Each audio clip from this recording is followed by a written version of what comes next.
possible to do some of the really complex work shown in the Singer instructions for art embroidery and lace work. So I digitized this, which includes quite a few different techniques shown in the book. I've had a few versions, shall we say, some degrees of success and not once you dissolve the waterproof stabilizer, so we're getting there.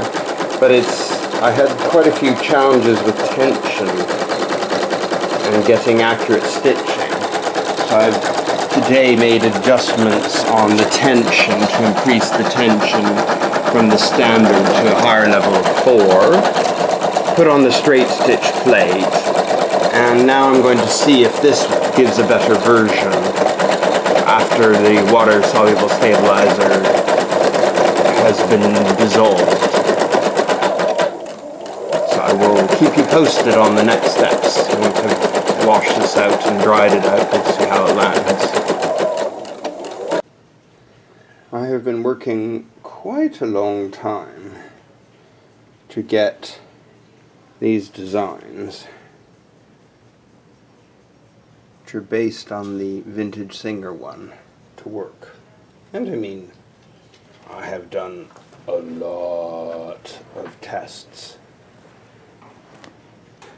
over and over and over and over again to try and get the settings right and everything else. And you can see here some of my test patterns over and over.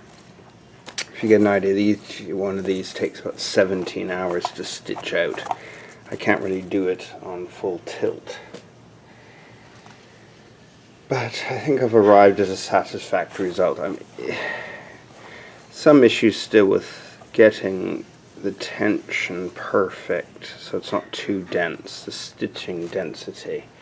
So one of my first settings here was all over the place, really bad.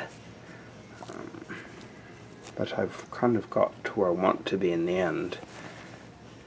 And so even on the back, I've used different colors of bobbin just to use up some thread. And even on the back, the tension's quite good. So I'm quite pleased with that. This one I had to do quite a lot of surgery. On the front it looks great, but on the back it's way too dense in different places. So I've adjusted it, but I haven't stitched it again. Just couldn't be bothered. Proved I can do it, and I wanted to share that with you. Out of all of them, this is the greatest problem I had, getting my machine to cooperate, doing filet lace.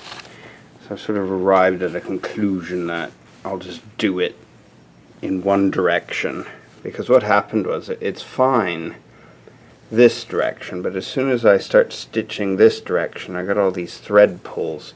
I've tried everything. I mean, hours and hours and hours of disassembling the machine, reassembling, but I mean, I've got it way, way, way better, but just occasionally it catches. Now you have to use quite a small stitch. Here it's 1.3. When I did it to 2, it was far better. However, as soon as I went down to 1.3 or 1.5, it would just occasionally catch and it would sort of ruin the look. So what I've decided is if I just do north and south, which works perfectly, and then turn the hoop, I can just repeat it. That will solve the bother and I won't get those thread pulls.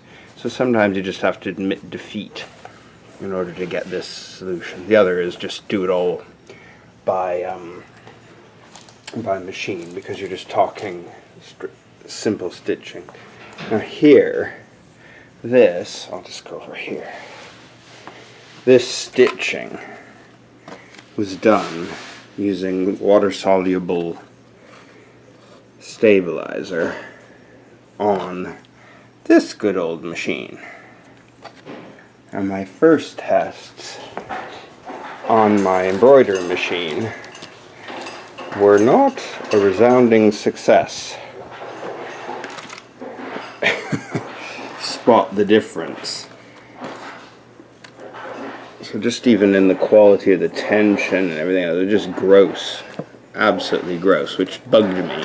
It's one of those things that bugs me. I don't tolerate my machine. So I've got something here that's 100 and whatever, 40 years old. Gives that quality of stitches. And then you got this one where it's just gross. So that's why I was determined to fight with that machine until I got to cooperate, which I have done now. As good as it's going to get, but you know, realistically I could just do that all on here and I'd have no problems whatsoever in getting a perfect result if I did it on my Davis.